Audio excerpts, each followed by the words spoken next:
Kita minggu yang lalu kan disuruh melengkapi kegiatan pembukaan, inti, dan penutup ya. Halo? Ya, Bapak. Ya. Nah, sekarang kita coba kita merangkaikan di mana itu menyimpan setiap poin-poin itu. Nah, kita nanti coba sekarang kita akan menyimak wadahnya dulu ya, tempatnya. Tempat untuk menyimpan itu nanti di mana. Ya, di dalam pembelajaran kita mengenal dengan istilah RPP namanya. Sudah pernah mendengar? Sudah mendengar belum RPP? Sudah, Pak. Sudah. Jadi rencana pelaksanaan pembelajaran kan gitu kan. Jadi itu kalau dalam teknologi pendidikan itu ada desain instruksional. Dan desain instruksional itu pola umum, masih bersifat umum, tahapan-tahapan dalam mendesain pembelajaran. Nah sekarang kalau RPP itu sudah lebih spesifik, sudah lebih operasional. Nah sekarang kita nanti ada mata kuliah tersendiri, sebetulnya ada perencanaan ya, perencanaan pembelajaran. Tapi sekarang sekalian dengan kaitannya dengan strategi, kita ingin kan Anda tahu, Anda paham bahwa menempatkan strategi, metode, atau kegiatan-kegiatan itu di mana di dalam rencana pembelajaran. Nah, sekarang mau disampaikan dulu ini. Sudah muncul? Sudah. Sudah, Bapak. Kalau udah muncul, ini kan rencana pelaksanaan pembelajaran atau RPP atau apapun lah namanya ya.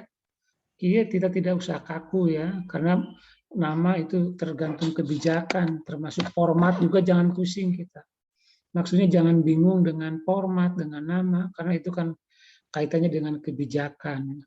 Dan kebijakan kan biasanya berubah-ubah. Tapi bagi Anda, yang penting prinsipnya, apa saja sih unsur-unsur yang ada di dalam RPP itu? Lalu bagaimana mengembangkannya, kan gitu. Nah ini kalau melihat kepada kebijakan Mendikbud yang baru, itu ada di nomor 3 itu. Karena kebijakan Mendikbud yang baru itu kan ada 4 paling tidak.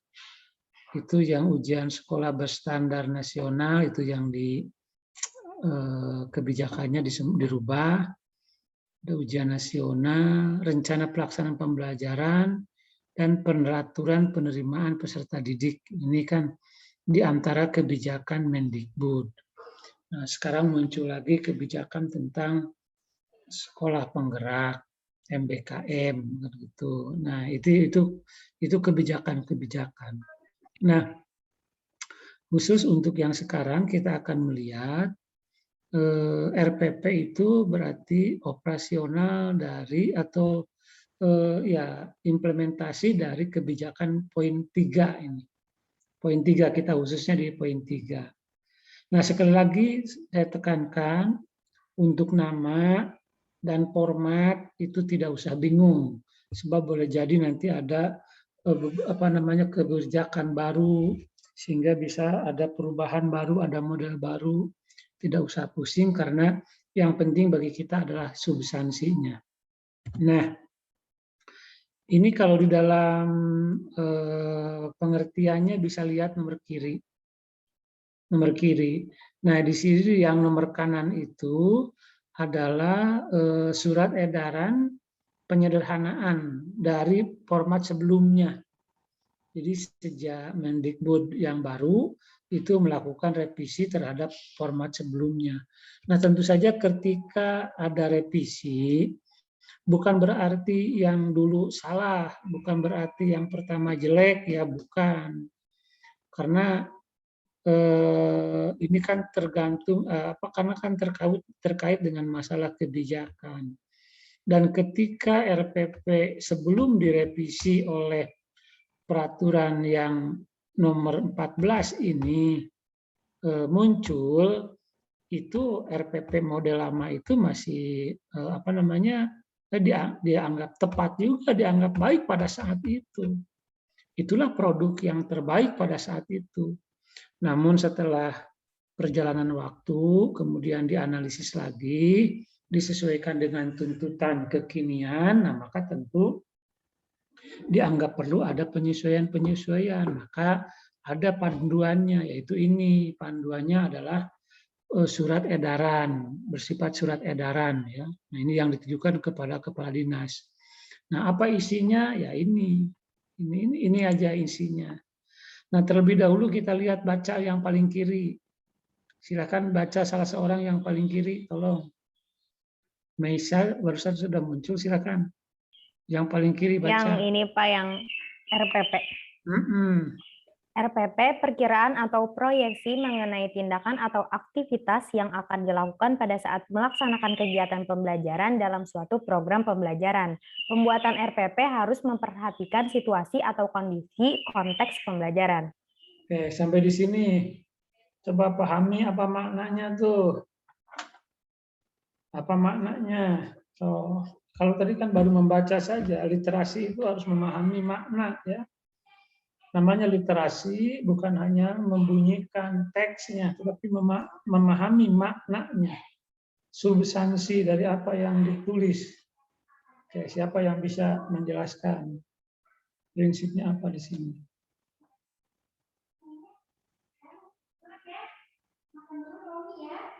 Ayo, siapa?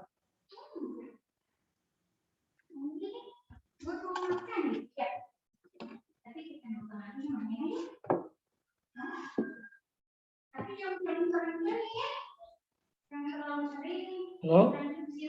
Apa maksudnya?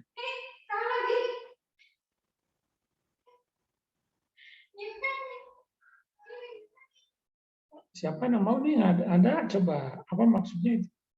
Itu literasi itu kan itu. Literasi itu memahami makna ya. Substansi.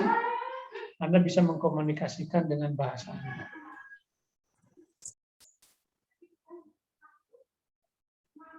Ayo, silakan. Izin menjawab, Bapak. Silakan. Siapa namanya? Surya, Pak. Silakan Surya. Jadi RPP itu kayak kita ngerencanain pembelajaran nanti tuh kayak gimana, apa-apa aja kegiatannya, dan nanti kayak apa sih namanya, terus pelaksanaannya, terus cakupan waktunya berapa lama, dan terus nanti juga kayak evaluasinya kayak gimana, kurang lebih begitu, Pak. Di sini kata kuncinya apa tuh? Perencanaan. Ya, iya betul, perencanaan, namanya RPP, rencana pelaksanaan. Tapi di dalam kalimat di sini yang namanya rencana itu apa di sini? Yang namanya rencana apakah sudah dilakukan atau belum? Belum, Pak, yang akan dilakukan. Berarti di sini apa? Suatu program yang akan dilakukan dalam suatu pembelajaran. Apa? Suatu program yang akan dilakukan dalam pembelajaran. Enggak, dalam konteks ini mana yang menunjukkan bahwa ini adalah dalam pernyataan ini, yang jangan jauh-jauh. Yang ada tulisannya teks di sini aja. Perkiraan atau proyeksi, Pak. Nah, itu kata kuncinya. Perkiraan atau proyeksi. Namanya proyeksi apakah sudah atau belum? Belum, Bapak. Belum kan? Jadi baru namanya proyeksi, rencana kegiatan, di perkiraan. Namanya juga perkiraan. Oleh karena itu, karena namanya perkiraan, dalam bahasa lain disebutkan bahwa RPP itu sama dengan hipotesis ya. Hipotesis itu apa? Dugaan kan? Ya, Dugaan setelah memperhatikan hal-hal yang terkait dengan konteks pembelajaran, maka diperencanakan seperti ini. Sama strategi juga begitu. Strategi pembelajaran juga yang akan diterapkan itu kan dugaan, perkiraan. Nah, untuk lebih konkretnya, bagaimana strategi itu sebagai perkiraan tertuang atau dituangkan dalam bentuk dokumen. Nah, dituangkannya dalam bentuk RPP. Yang di sana proyeksi mengenai apa?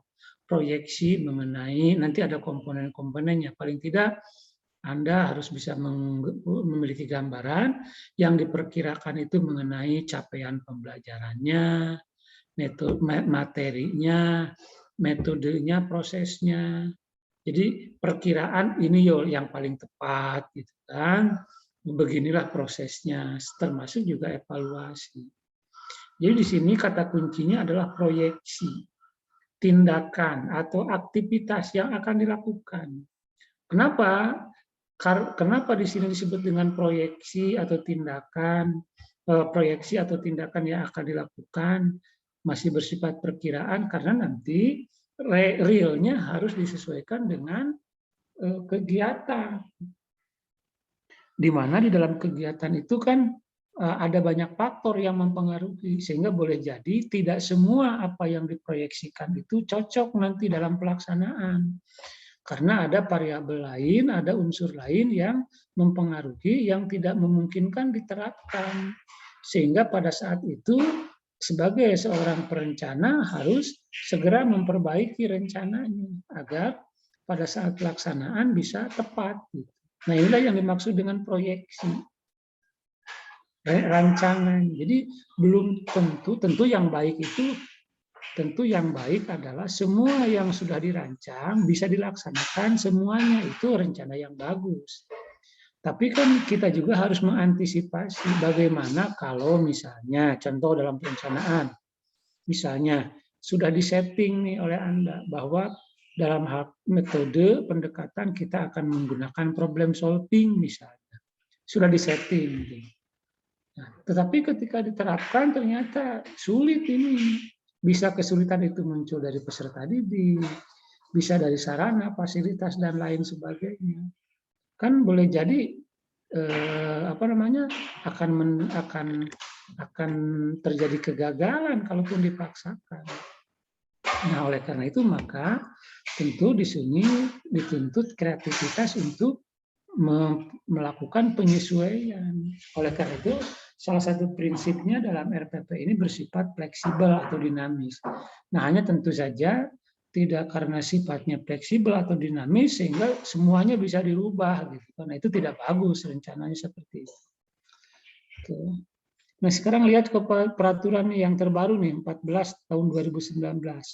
So, dibaca. Yang laki barusan siapa? Silakan tolong dibaca. Baik, Pak. Surat Edaran Nomor 14 Tahun 2019 tentang penyederhanaan rencana pelaksanaan pembelajaran. Menindaklanjuti Peraturan Menteri Pendidikan dan Kebudayaan terkait dengan pelaksanaan kurikulum 2013, dengan hormat kami sampaikan hal-hal sebagai berikut. 1. Penyusunan rencana pelaksanaan pembelajaran dalam kurung RPP dilakukan dengan prinsip efisien, efektif, dan berorientasi pada murid.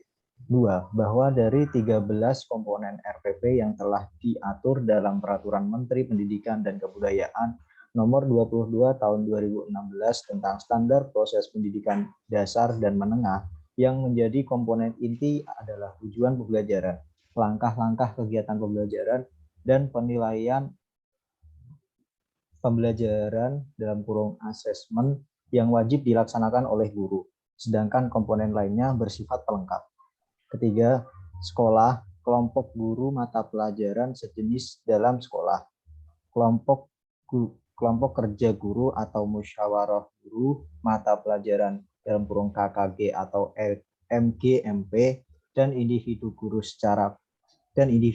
secara bebas dapat memilih, membuat, menggunakan, dan mengembangkan format RPP secara mandiri untuk sebesar-besarnya keberhasilan belajar murid.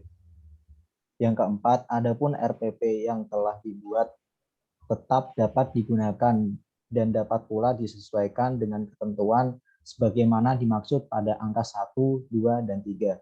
Demikian surat edaran kami Maaf Pak, nggak kelihatan. Nggak kelihatan. Oke, Ini, udah itu aja intinya kan ada 4. Coba perhatikan poin-poin isi dari surat edaran 1, 2, 3, 4. Di sini ada nggak pernyataan RPP 1 lembar?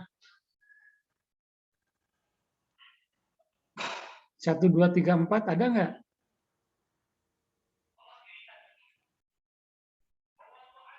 tidak Pak. Tidak ada ya. Ini orang Tekmen harus paham. Sementara di lapangan ya yang ditangkap luas itu pernyataan Mendikbud itu RPP 1 lembar. Dari mana nih sumber informasinya? Nah, ini sumber informasinya begini. Dulu waktu pas Menteri diangkat, baru diangkat, kemudian ada talk show dengan media, televisi. Nah, pada salah satu pembicaraannya itu muncul dalam pernyataan lisan dari Mendikbud bahwa RPP 1 lembar. Itu pada saat talk show dengan media televisi. Jadi Menteri menyatakan bahwa ya kebijakannya RPP 1 lembar gitu kan. Nah, dan itulah yang ditangkap langsung oleh tenaga kependidikan sehingga sampai sekarang pemahaman bahwa RPP 1 lembar itu masih melekat pada sebagian guru dan tenaga kependidikan. Ya, walaupun secara eksplisit di dalam suratnya tidak ada ini. Coba aja lihat 1, 2, 3, dan 4. Tidak ada. Yang ada memang penyederhanaan, bunyinya penyederhanaan. Tuh isinya lihat. Surat edaran nomor 14 tahun 2019 tentang penyederhanaan. Nah, tentu penyederhanaan itu bukan berarti yang lama jelek. Yang lama itu pada waktu itu digunakan ya itu tepat.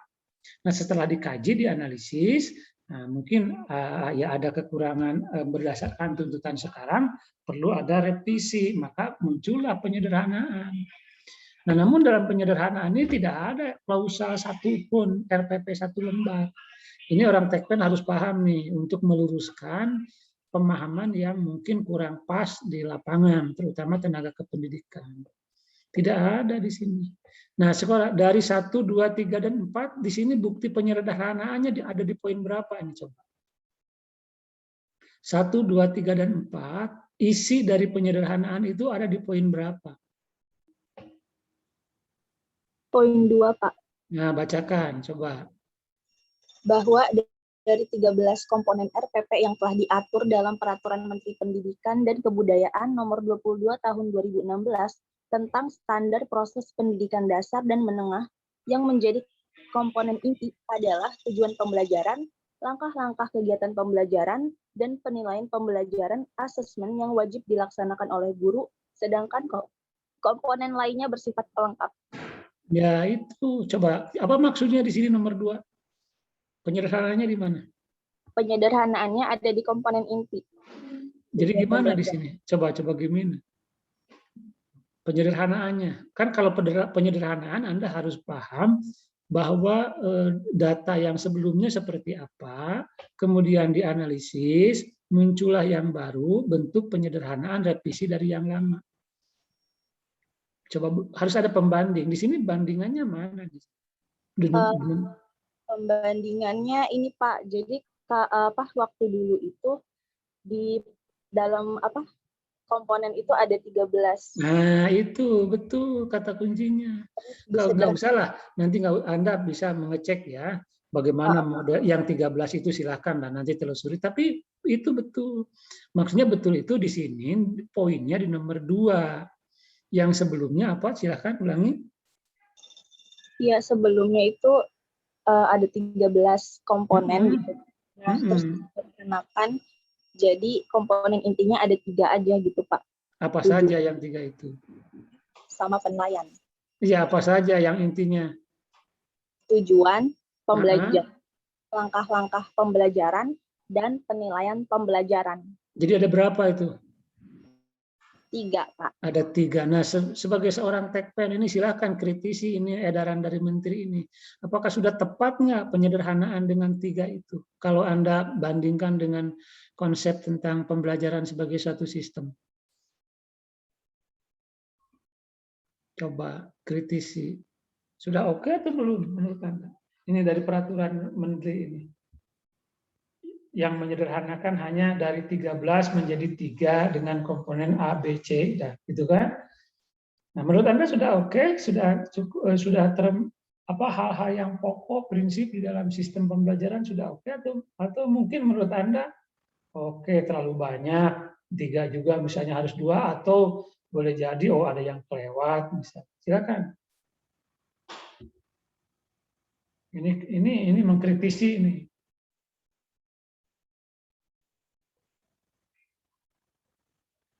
Halo, silakan. Ini menjawab Silakan, siapa? Reginald Gilbert. Nah, gimana Gilbert? Kalau dari ini kan dari katanya sendiri penyederhanaan. Kalau misalkan disederhanakan itu berarti intinya memudahkan pembaca RPP itu agar mengerti RPP-nya bagaimana. Kalau Terus? sebelumnya mungkin dari 13 RPP itu mungkin ada beberapa gitu ya yang tidak mungkin beberapanya itu harus sesuai dengan kejadian lapangannya gitu, misalkan alokasi waktu atau oke. Dan ininya jadi kan yang awalnya sebentar. Yang awalnya kan 13 itu mungkin dari segi kuantitas kan terlalu banyak kan gitu. Ribet lah membuatnya, mungkin banyak kerjaan dan lain sebagainya. Nah, sekarang muncul pembaharuan dari penyederhanaan itu menjadi berapa, Gilbert? Jadi 3. Nah, pertanyaan Bapak, apakah dengan yang 3 ini sudah menurut Anda sudah oke, atau ada mungkin komentar Anda, ada kritik Anda gitu? Kalau untuk segi mempermudah pemahaman RPP mungkin sudah cukup karena salah satunya kan memang tujuan dan langkah-langkah pembelajaran serta penilaian yang dari inti pembelajaran itu sendiri itu. Oke, good. Ya, itu kata Gilbert. Nah, mungkin ada lagi teman yang lain, silakan. Oke, silakan Gilbert, udah bagus. Mungkin dari teman yang lain. Kali Gilbert kan sudah oke lah misalnya, karenanya itu intinya. Coba kaji lagi dari perkuliahan sebelumnya. Materi-materi yang sudah dibahas sebelumnya. Oke, silakan.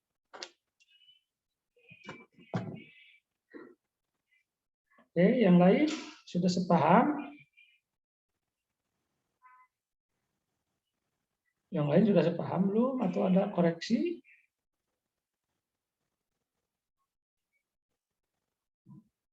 Sekarang saya tanya nih, kembali ya, saya izin dulu nih. Elsa, mana Elsa? Ini Bapak. Elsa, kalau komponen pembelajaran ada berapa? Pembelajaran sebagai suatu sistem kan sudah sering dibahas itu. Komponennya apa saja? Ada guru, siswa, tujuan, metode, media, ya Pak. Komponen utama pembelajaran. Sering kan pembelajaran sebagai suatu sistem, kenapa dikatakan sistem? Karena bla bla bla bla gitu. Oke. Itu yang utamanya, yang pokoknya. Padil, gimana Padil? Oh, Padil.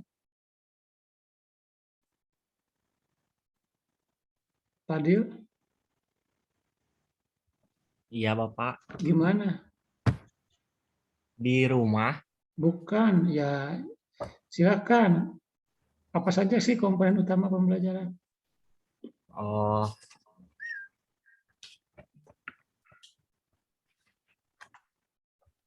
Sebentar Bapak, saya lupa. Wah, lupa. Siapa yang ingat? Cungkan tangannya, ayo. Ada tuh, reaction. Silakan. Acu tangannya, lambaikan. Yang ingat, yang sudah ingat, cepat. Oke, Ihsan. Oke, Ihsan. Coba sebutkan saja Ihsan. Satu. yang tujuan, terus tujuan, metode, terus media, terus materi, sama terakhir evaluasi, bukan Pak? ulangi lagi. Tujuan, Ya. terus metode, materi, media, dan evaluasi. Oke, good. Nah, sekarang Ihsan coba dengan pemahaman Anda tadi di sini mana yang apakah sudah tercover enggak dengan penyederhanaan itu yang poin-poin tadi Anda sebutkan, yang 3 itu? Sudah tercover di sini atau ada yang kelewat gitu menurut kritis Anda? Menurut saya kan untuk tujuan sudah. Tujuan metode, materi dan media bisa dimasukkan ke dalam langkah-langkah mungkin Pak di situ.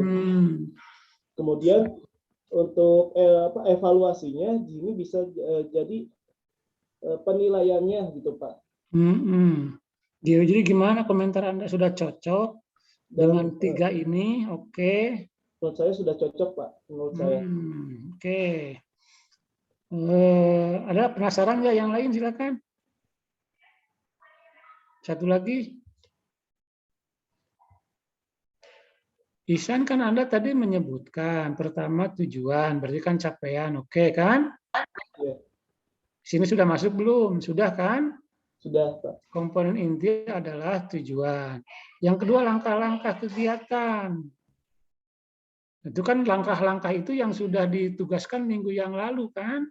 Ada kegiatan pembukaan, inti, penutup, itu kan kegiatan langkah-langkah itu. Langkah-langkah itu pendahuluan, inti, penutup. Makanya Bapak minggu yang lalu menugaskan buat skenario untuk pembukaan itu apa, inti apa, bagaimana, penutup bagaimana. Nah, di sini untuk menjawab ini nih langkah-langkah. Oke, nah jadi kemudian ada penilaian, oke, sudah oke. Nah di sini yang di dalam langkah-langkah itu kan metode di sini masuk, media masuk di sini. Tapi ada yang prinsip yang belum masuk di dalam langkah-langkah. Yaitu apa? Poin apa coba? Ihsan, sebutkan dari yang tadi Anda sebutkan satu apa tadi? Metode. Sebelum dari urutan berurutan dari awal dulu. Tujuan. Terus. Metode. Bukan sebelum itu apa dulu? Sebelum itu harus sistematis. Sebelum itu. Tujuan. Kedua. Yang saya metode. Itu.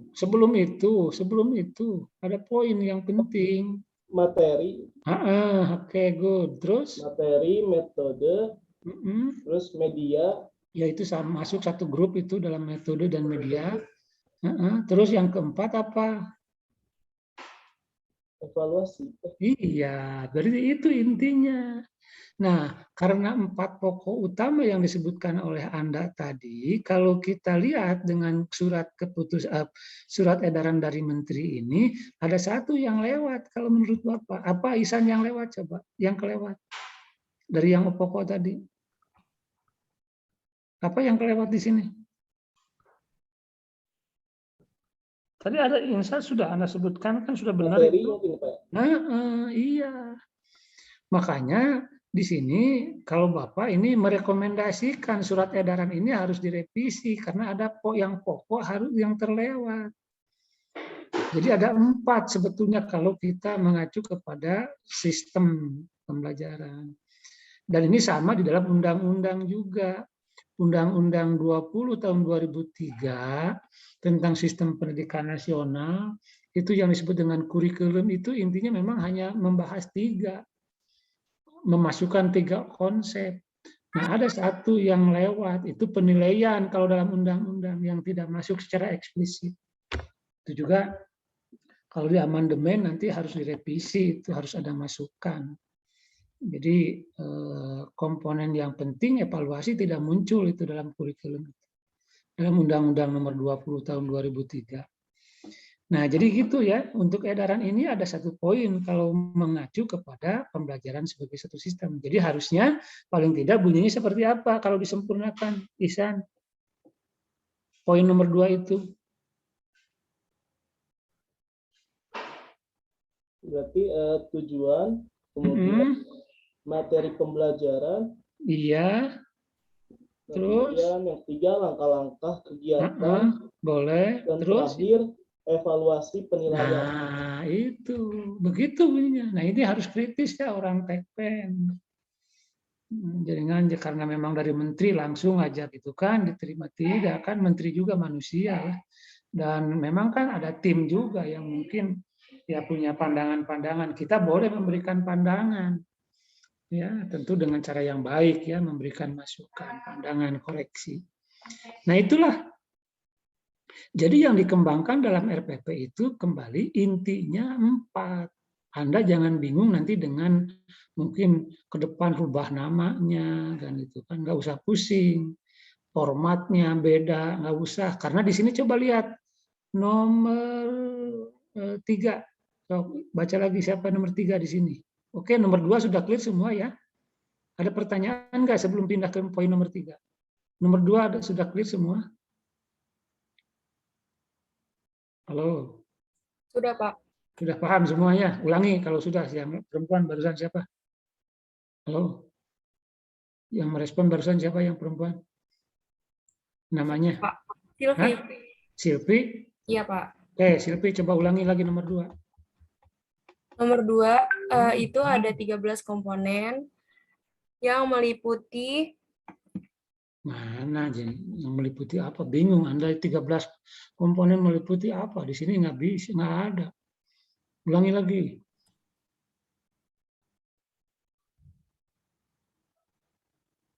Oh, katanya udah oke. Silakan. Ulangi lagi. Harus paham nih nomor 2 nih. Siapa selain Silvi? Halo, silakan. Sebelum pindah ke poin nomor 3. Mana ini? Halo. Bapak izin menjawab. Siapa? Silakan. Namanya? Nama saya Irna, Pak. Oke, Irna silakan. Iya, nomor jadi 2 poin. Poin nomor 2 ya. Silakan. Jadi sebetulnya komponen RPP itu dulunya ada 13 komponen gitu. Sederhana. Menjadi 3, tapi tadi itu menurut Bapak kan masih ada yang kurang melihat dari komponen pembelajaran sebagai suatu sistem gitu. Nah, jadi ditambahin 1, yaitu yang pertama ada tujuan pembelajaran, yang kedua itu materi pembelajaran, yang ketiga langkah pembelajaran, dan yang keempat penilaian pembelajaran. Iya, itu perbaikannya ya. Karena langkah-langkah itu kan proses, itu di sana metode dan media, materi tersendiri. Karena coba lihat ke Taylor, ini juga bukan kata Bapak juga belajar dari ilmunya ya. Siapa barusan? Halo? Siapa barusan? Irna, Pak. Irna, kan orang Tekpen harus tahu teori dari Taylor. Sudah mengenal nama Taylor? Sudah pernah mendengar nama Taylor? Belum. Nah, harus ada bukunya Taylor. Orang Tekpen harus itu kan Mbah ya yang itu masih dipakai juga sampai sekarang oleh institusi-institusi di mana juga. Taylor itu menyebutkan di dalam bukunya Principle of ada bukunya sebentar. Nah, oke. Ada bukunya Principle of tipis bukunya tapi pokok gitu. Dia menyebutkan empat komponen itu yang menjadi inti dalam kurikulum, dalam pembelajaran, 4 komponen itu. Ya, nah oleh karena itu Bapak juga setuju penyederhanaan dari 13 kan memang awalnya ini yang PP peraturan Menteri nomor 22 tahun 2016 itu memang kan terlalu menyita lah pekerjaan dan kadang-kadang kan bersifat tumpang tindih gitu antara komponen yang satu dengan komponen yang lain, sehingga memang banyak yang keberatan itu ya karena terlalu ribet lah, terlalu rumit gitu kan. Dan disederhanakan menjadi itu. Namun sekali lagi penyederhanaan bukan dikatakan satu lembar, bukan, tidak ada di sini dalam aturannya istilah. Itu mah hanya lisan saja Menteri dulu ketika talk show. Dan itu ditangkap seperti itu oleh tenaga kependidikan. Padahal tidak ada dalam, coba baca surat edaran ini kan tidak ada istilah satu lembar. Bunyinya hanya seperti ini. Nah, oleh karena itu maka kita memberikan masukan penyederhanaan itu tidak menjadi 3, harusnya berdasarkan ilmunya itu menjadi 4 kan gitu. Oke, begitu Irna ya. Oke, clear ya? Halo Irna? Clear, Pak. Oke, termasuk yang lain silakan. Harus kritis ya. Silakan lanjut nomor 3. Irna baca nomor 3. Sekolah, kelompok guru mata pelajaran sejenis dalam sekolah, kelompok kerja guru atau musyawarah guru mata pelajaran, KKG atau MGMP, dan individu guru secara bebas dapat memilih, membuat, menggunakan, dan mengembangkan format RPP secara mandiri untuk sebesar-besarnya keberhasilan belajar murid. Apa ini maksudnya coba? Poin pesan utamanya apa nih? Poin nomor 3. Pesan utamanya guru itu dapat membuat RPP itu secara bebas gitu, Pak. Nah, itu. Jadi makanya tadi katakan jangan bingung Anda ketika kok kenapa formatnya yang di sini mah begini, di sana begini, karena memang Bapak juga setuju tuh. Poin nomor 3. Kreatif mengembangkan sendiri asal dengan catatan. Apa catatannya Irna? Boleh mengembangkan format sendiri dengan catatan apa Irna? Dengan catatan memilih, membuat, menggunakan, dan mengembangkan format RPP itu untuk keberhasilan murid gitu, sebesar-besarnya keberhasilan murid. Iya, tapi ada prinsip itu, ada prinsip lain dengan catatan apa prinsipnya? Meskipun formatnya berbeda-beda, tapi prinsipnya apa? Itu yang di atas hubungannya dengan nomor 2. Oh, efisien, efektif, dan berorientasi pada murid, Pak. Hah? Prinsip efisien, efektif, dan ini yang nomor 2 nih, kajian nomor 2 nih, hubungannya dengan nomor 2. Boleh formatnya mau gimana juga silahkan, tapi prinsipnya harus sesuai dengan nomor 2 apa? Yang hubungannya dengan nomor 2? Harus sesuai dengan komponen inti, Pak. Ya, apa saja? Tujuan itu tadi pembelajaran. Sudah dijelaskan oleh Anda, tadi sudah dijelaskan. Asal di dalamnya memuat apa saja. Tujuan pembelajaran, terus pembelajaran. Ulangi.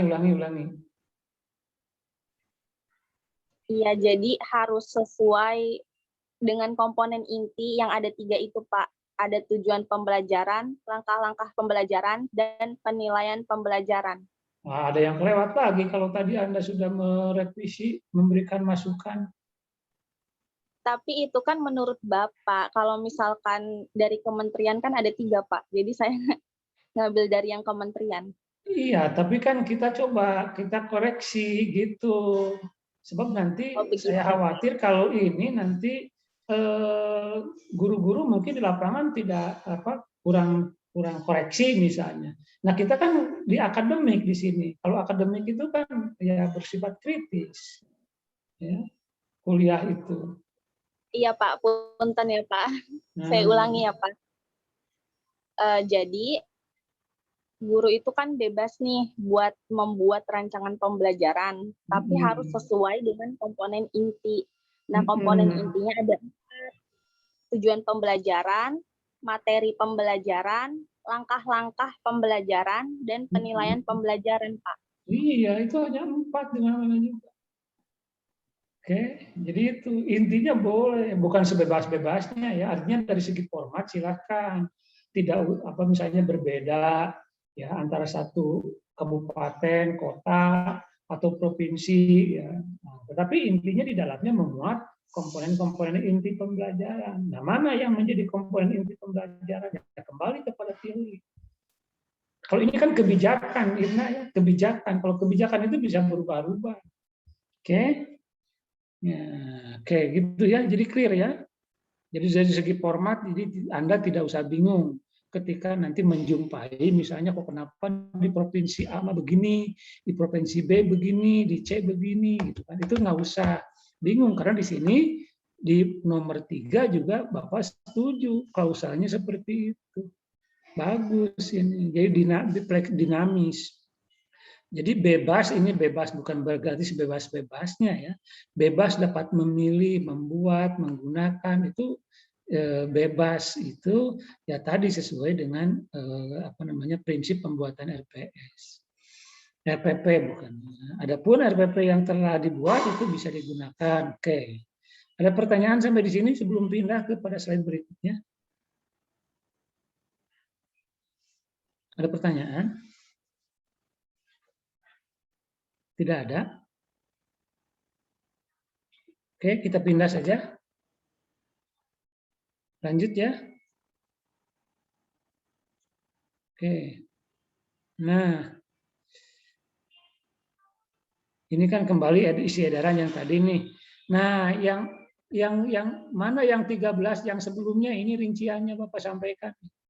Peraturan nomor 22 tahun 2016 itu. Yang sebelah kiri ini dan direvisi menjadi kanan tadi yang dibahas bersama. Yang kiri itu ini. Coba apa saja tuh yang 13 itu? Kira baca lagi. Yang pertama ada identitas sekolah, yang kedua identitas mata pelajaran atau tema, subtema, yang ketiga kelas dan semester, yang keempat materi pokok, yang kelima alokasi waktu, yang keenam tujuan pembelajaran, yang ketujuh kompetensi dasar dan indikator pencapaian kompetensi, yang kedelapan materi pembelajaran, yang kesembilan metode pembelajaran, yang ke-10 media pembelajaran, yang ke-11 sumber belajar, yang ke-12 langkah-langkah pembelajaran, yang ke-13 penilaian hasil pembelajaran. Nah, itu kan memang di sini kalau Bapak lihat di dalam isi permen di peraturan menteri yang lama itu banyak komponen yang bersifat sama lah, tumpang tindih gitu kan sehingga ribet. Tetapi di sini komponen utama pembelajaran sudah ada di nomor 22 juga. Coba di mana di sini nomor berapa saja?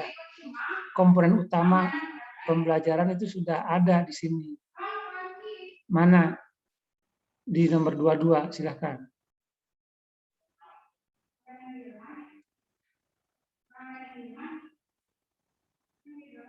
Halo? Di peraturan yang lama, komponen utama pembelajaran itu sudah masuk semuanya ada. Mana saja? Coba. Nomor 6, Pak. Satu orang. Laki-laki siapa? Boleh, Jurais, Bapak. Oke, Jurais. Yang mana tuh yang komponen utama? Nomor berapa saja? 4 materi pokok atau 8 juga bisa, Pak, materi pembelajaran. Benar. Terus nomor 9 metode pembelajaran. Iya. Yang ke-10 media pembelajaran. Yang ke-13 penilaian hasil pembelajaran atau evaluasi, Pak. Itu. Jadi sudah ada nih yang 6 tuh kan tujuan capaian pembelajaran tuh nomor 6. Ya, kemudian nomor 8 itu materi, nomor 9 metode, dan nomor 13 penilaian. Tuh yang 4 itu sudah ada di dalam peraturan yang lama. Nah, hanya di sini memang yang lama itu juga ada penjabaran contoh, ada metode, ada media, itu masuk ke dalam proses itu langkah-langkah digabung. Memang metode tidak sama dengan media, tapi tidak usah berdiri sendiri gitu. maksudnya masuk ke dalam langkah-langkah pembelajaran. Jadi dalam langkah pembelajaran itu ada metode, ada media. Jadi bukan menghilangkan substansinya, tapi digabung fungsinya gitu. Sumber belajar kan masuk menjadi materi, itu kan masuk sumber belajar itu ke sana. Itu ya. Nah, sedangkan yang di atas itu kan identitas. Sekolah kan cukup saja identitas.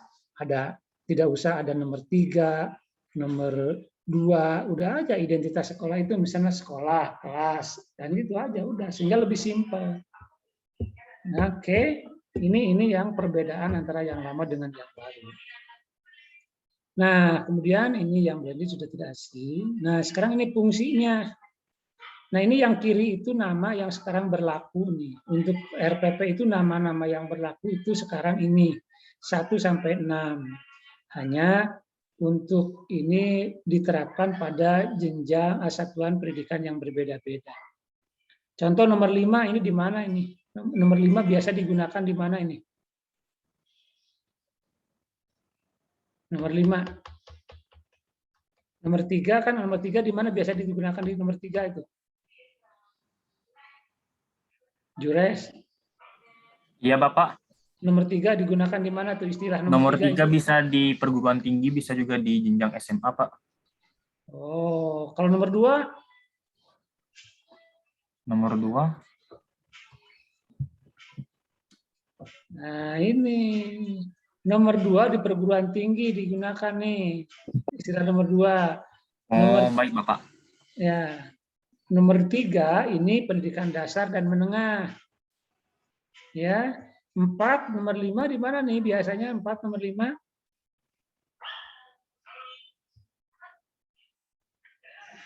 Nomor 5 di PAUD bukan? Ya, PAUD itu. Nomor 6 biasanya digunakan di diklat-diklat itu. 1, nomor 1, 2, 3 itu pendidikan dasar dan menengah. 4, 5 PAUD.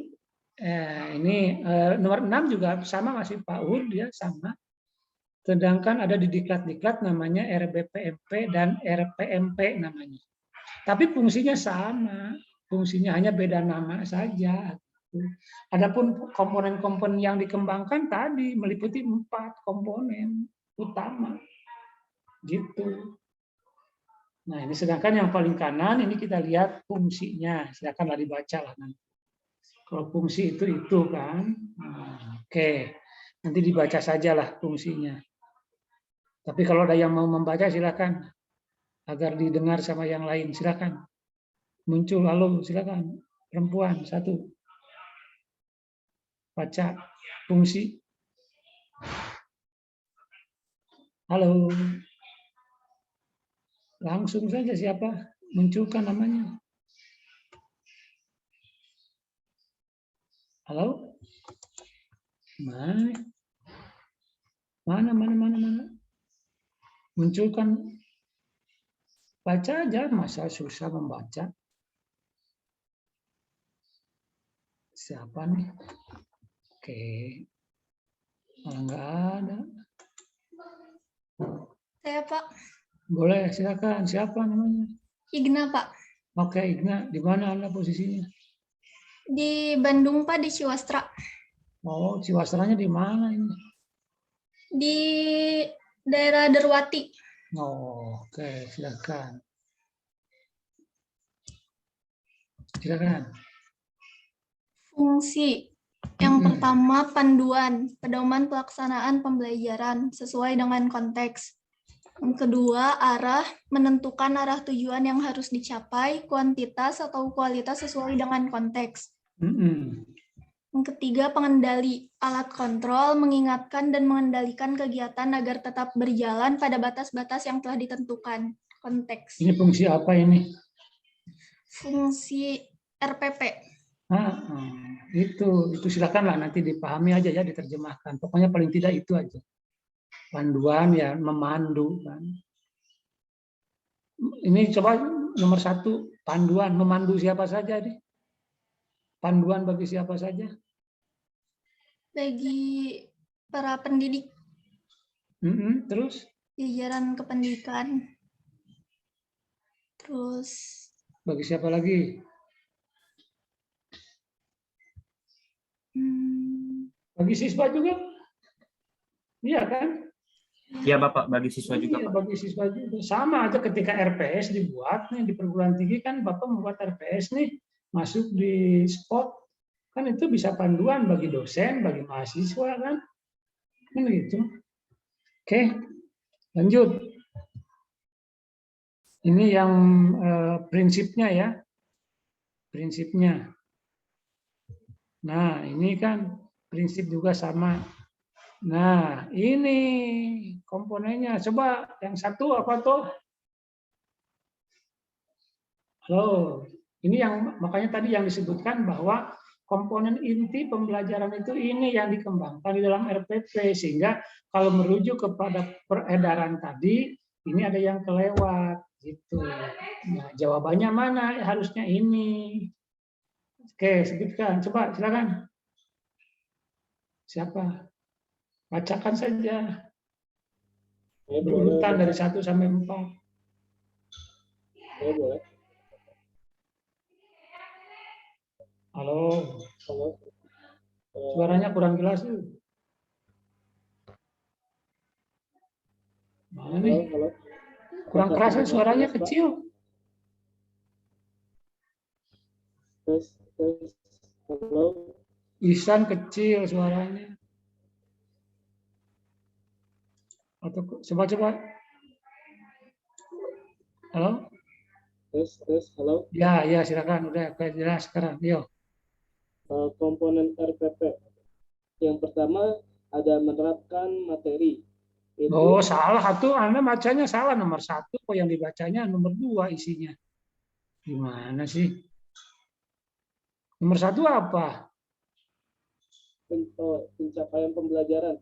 Nah, masa yang di nomor 1 itu yang isinya nomor 2? Silakan. Yang pertama, pencapaian pembelajaran, yaitu rumusan kualifikasi kemampuan atau kompetensi yang harus dikuasai atau dimiliki murid setelah melakukan proses pembelajaran. Terus? Yang kedua, ada menetapkan materi, yaitu merumuskan dan menetapkan materi sesuai dengan tujuan, indikator, dan kegiatan dasar. Wah, salah tuh. Ada itu apa? Kemampuan dasar. Bukan. Ya memang bahasa lainnya bolehlah, kemampuan boleh. Silakan. Yang ditetapkan sebelumnya. Yang ketiga, ada langkah-langkah kegiatan pembelajaran, yaitu tahapan kegiatan dan proses interaksi antara murid dengan sumber dan lingkungan pembelajaran untuk mencapai tujuan pembelajaran yang telah ditetapkan dalam kurung kegiatan pembuka, inti, dan penutup. Yang keempat, ada penilaian pembelajaran, yaitu proses pemberian nilai melalui instrumen penilaian untuk mengetahui kualifikasi kemampuan yang telah dimiliki atau dikuasai murid. Iya. Oke, good. Tuh kan komponen-komponennya.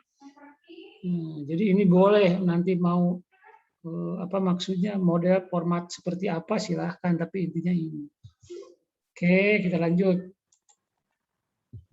Ini. Nah, sekarang ini contohnya untuk yang konvensional. Yang minggu yang lalu kan sudah ditugaskan ya. Nah, jadi kalau sudah tinggal memasukkan ke sini. Contoh misalnya, ada yang sudah membuatnya di sini. Contoh di sini siapa? Contoh misalnya, ada yang sudah membuat skenario. Halo. Ada yang sudah membuat skenario?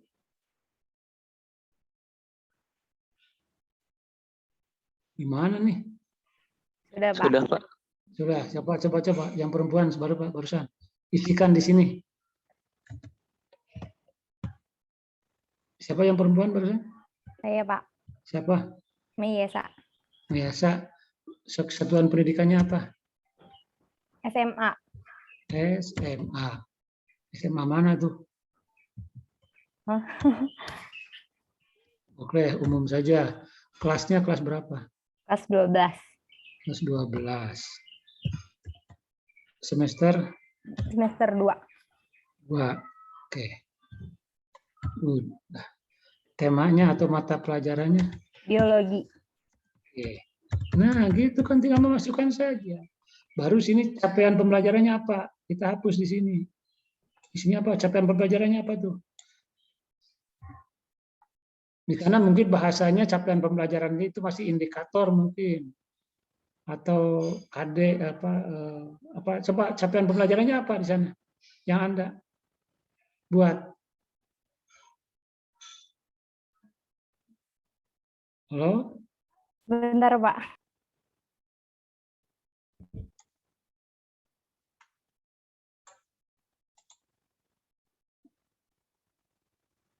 Mana bacakan? Contoh aja, bacakan aja. Nanti ditulis di sini.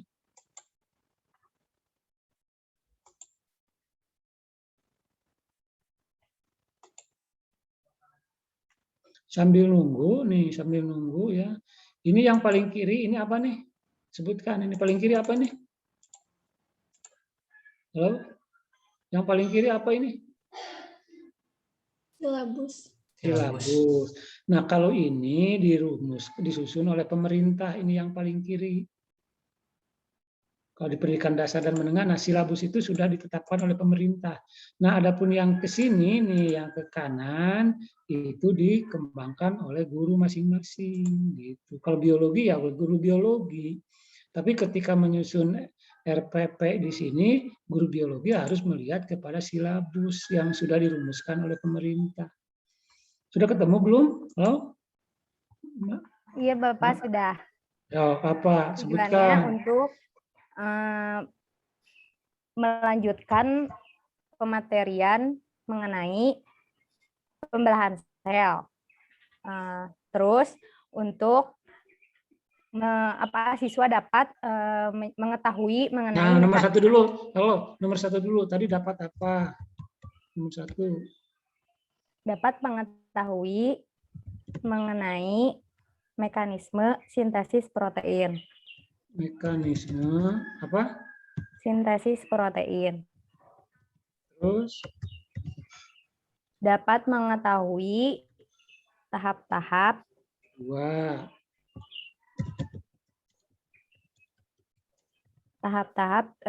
dari dua jenis mekanisme sintesis protein. Dua jenis mekanisme sintesis protein. Mekanisme sintesis protein ya? Iya. Berapa itu? Apanya, Pak? Jumlahnya ada berapa, Kak? Tersebut 1, 2 nih. Udah. Udah, hanya ya, 2. Udah. Ya. Ini berapa lama ini waktunya di sini? Mohon lupa di sini waktunya, harus ada waktunya nih. Waktu berapa JP ini? Waktu. Oke. 45 menit, Pak. 45 menit. Berarti 1 JP ya? Ya. Oke, good. Terus, nah, baru kegiatan di sini yang kegiatan pembelajaran tuh. Yang minggu lalu dibuatkan skenario-nya kan? Tinggal masukkan di sini. Apa saja pembukaannya? Ini Pak, ada salam, ada menyebutkan tujuan, menyebutkan manfaat. Satu salah. 2 apa? Menyebutkan tujuan. Oke. Dan selanjutnya ya, tidak usah semua. Ini contoh aja lah. Kita coba perkecil dulu.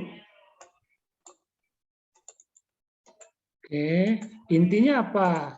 1. Menyampaikan materi.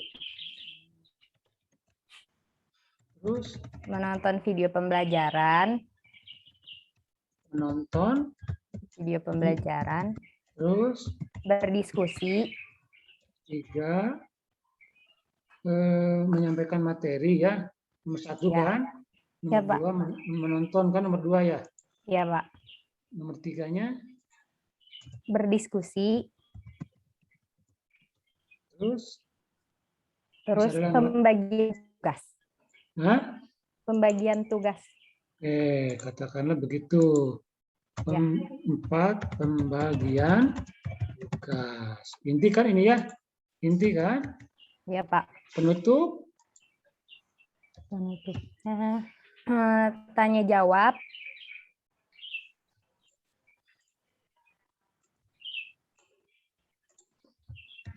Tanya jawab.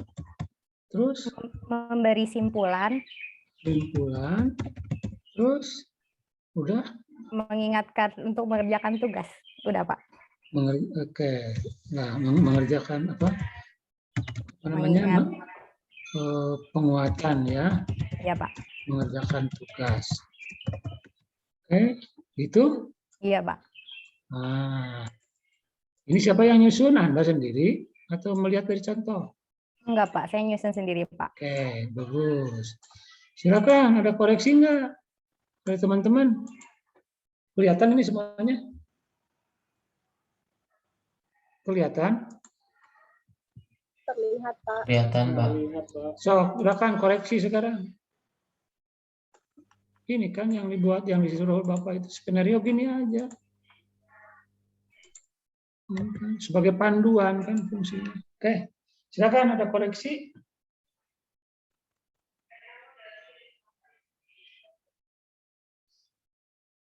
Mungkin Pak. Ya, silakan. Diskusi, kemudian menonton video pembelajaran, itu maksudnya ke dalam kegiatan pembelajaran mungkin Pak? Iya, kegiatan pembelajaran betul. Inti gitu.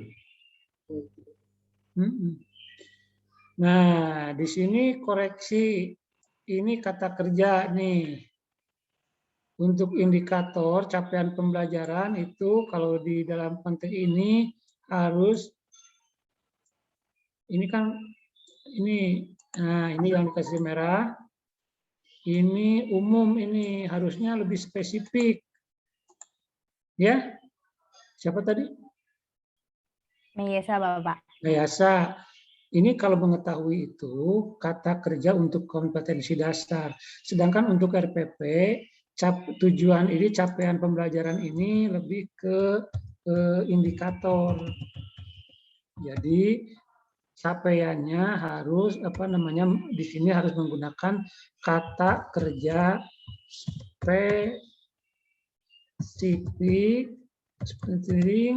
operasional. Nah, sehingga boleh diganti menjadi apa contoh? Ayo. Kalau mengetahui mah mengetahui, menguasai, memahami kan itu mah umum, belum operasional. Ini cocoknya untuk KD. Sedangkan untuk capaian pembelajaran yang lebih khusus di sini dalam RPP adalah harus menggunakan kata kerja yang operasional. Contoh siapa yang bisa memberikan contoh?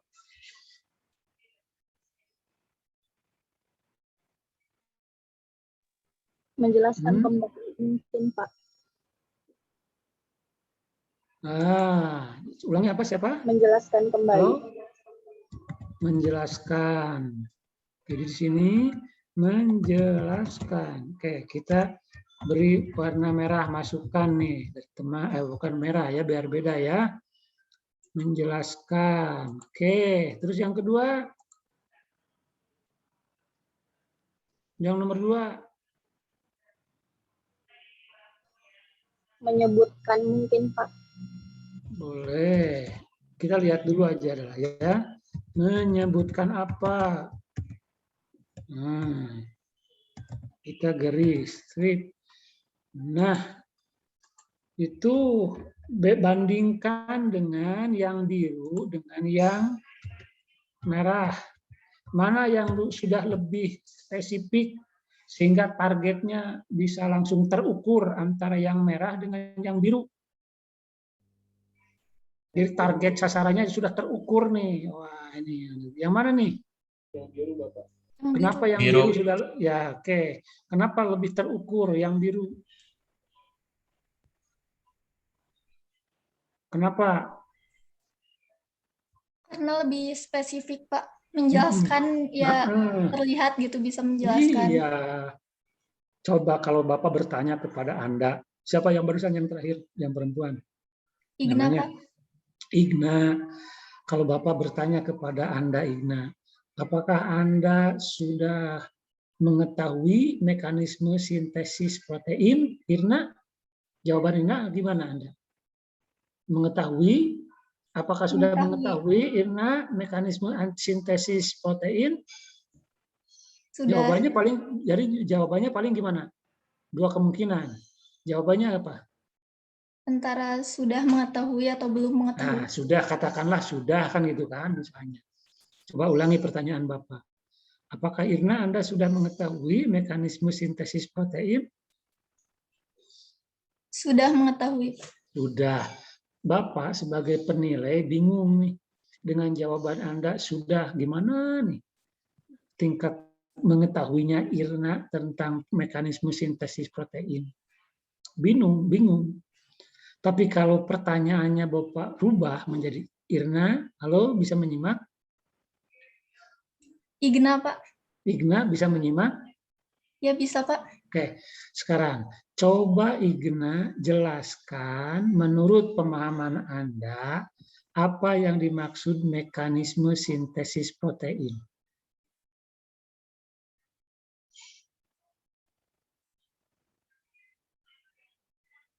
Ulangi, Igna jelaskan apa yang dimaksud mekanisme sintesis protein.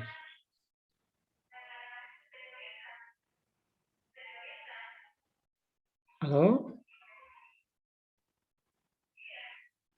Gimana? Igna, halo Igna, bisa disimak? Iya, Pak. Jenis pertanyaan mana yang lebih merangsang berpikir antara Igna, apakah Anda sudah mengetahui mekanisme sintesis protein? Bandingkan dengan, coba Igna jelaskan mekanisme sintesis protein. Pertanyaan mana yang lebih merangsang Anda untuk berpikir dan menjawab? Yang menjelaskan, Pak. Yang menjelaskan. Dan ketika muncul pertanyaan coba jelaskan, kan Anda harus menjelaskan baik secara lisan maupun tertulis kan? Igna kan gitu. Iya.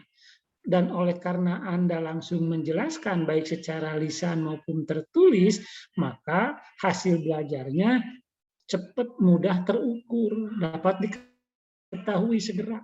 Karena bisa terukur itu dari perilaku Anda menjelaskan.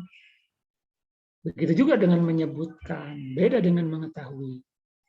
Halo, siapa tadi yang pertama yang membuat ini? Tadi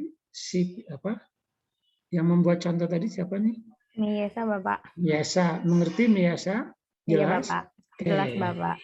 Jadi gitu Miyasa ya.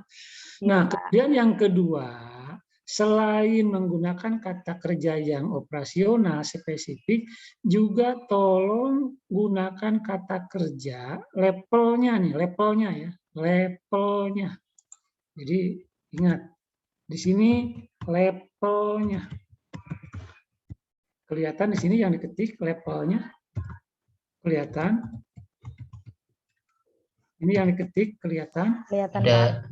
Nah, levelnya diusahakan level dari ya tidak hanya level bawah, tapi levelnya menengah sampai tinggi yang ada kaitannya dengan teorinya Bloom. Bisa mendengar? Iya, Bapak. Coba sebutkan level 1 sampai 6 dari domainnya Bloom.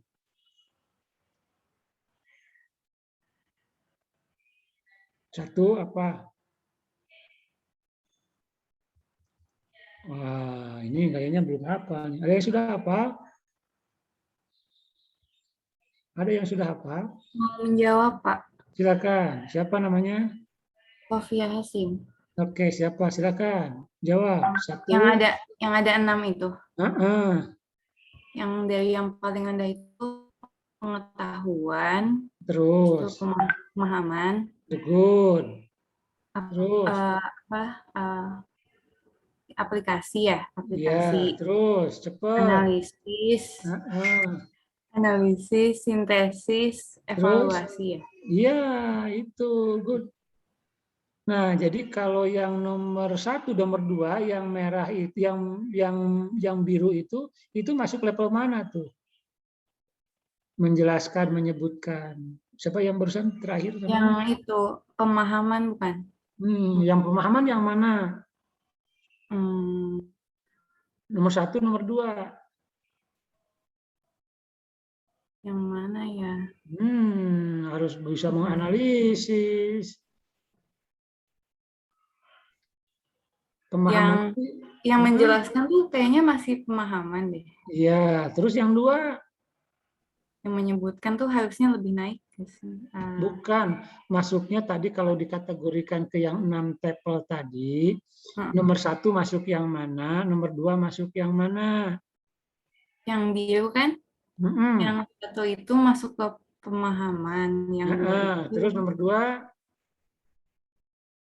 Yang 2 itu masuk ke mana?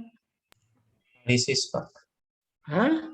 Analisis bukan, Pak? Oh, lu tinggi tuh, ingat tuh, analisis menyebutkan hanya recall. Paling pertama menyebutkan itu recall, yang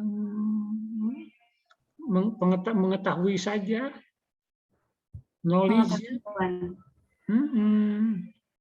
Nah, harus nanti Anda kalau membuat itu ajak mereka pada tingkat level yang tinggi.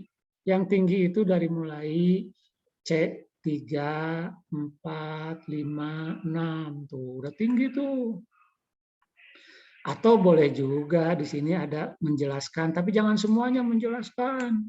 Nah, kalau menyebutkan, kalau tidak terlalu penting hindarilah gitu kan. Nah, tetapi kalau memang nanti sebagai ukuran konkretnya ya harus menyebutkan, ya juga tidak apa-apa lah. Gitu kan. Jadi ini juga menjelaskan, menyebutkan itu sudah masuk kategori dari capaian pembelajaran yang konkret, tapi levelnya rendah. Maka harus ditingkatkan ke level yang tinggi. Kan gitu. Oke, clear sampai di sini? Nah, kemudian berikutnya lihat, ini kegiatannya, pembukaan, salam, menyebutkan tujuan, bolehlah di sini persepsi ditambah lagi silahkan. Tapi di sini kegiatan intinya apa? Menyampaikan materi juga di sini, menonton video pembelajaran tentang apa, berdiskusi tentang apa, pembagian tugas tentang apa. Di sini harus lebih clear nih, harus lebih jelas ya. Dan di sini harus mencerminkan kepada sesuai dengan metode atau model pembelajaran yang digunakan. Contoh misalnya, kalau Anda menggunakan metodenya, katakanlah di sini, misalnya menggunakan problem solving metodenya, kan gitu. Nah, maka di dalam ini, misalnya menggunakan metodenya problem solving. Nah, maka tentu saja skenario dalam tahapan-tahapan ini harus sesuai dengan tahapan-tahapan problem solving. Nah, di sini skenarionya itu harus sesuai gitu dengan tahapan-tahapan pembelajaran problem solving. Jadi terutama dalam kegiatan inti. Jangan misalnya saja metodenya menggunakan problem solving, tapi tahapan-tahapan kegiatannya tidak sesuai dengan problem solving, kan gitu. Oke, sampai di sini clear? Ya, halo. Nah, kalau ini kan yang biasa, ini yang tatap muka biasa konvensional. Sekarang bagaimana kalau RPP-nya untuk daring yang menggunakan sinkronus dan asinkronus? Nah, berarti kan di sini ada kegiatan di sini nih. Tuh kan, tentu kegiatannya di sini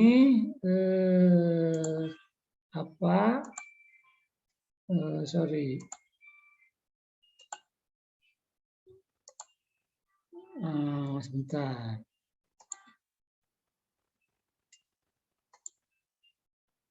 Nah, yang ini tentu kegiatannya berbeda dengan yang paling kanan. Isi kegiatannya. Nah, gitu. Nah, ini kan skenario juga kegiatannya. Apa yang dilakukan pada saat sinkronus, apa yang asinkronus. Kalau menggunakan daring yang online, sinkronus dan asinkronus. Nah, belum lagi kalau menggunakan blended. Di sini ada di sini yang disebut dengan ini masuk ke, nah ini beda lagi. Ini yang warna coklat, ini masuk ke daring. Yang hijau yang tatap muka. Kalau nanti memadukan pembelajarannya antara tatap muka dengan online. Nah, di sini kan harus jelas kegiatan-kegiatannya atau ya bentuk-bentuk prosesnya. Oke, sampai di sini ada yang ingin ditanyakan? Halo. Sampai di sini? Gimana? Itu skenario ya, itu skenario-nya. Sapiah, gimana Sapiah?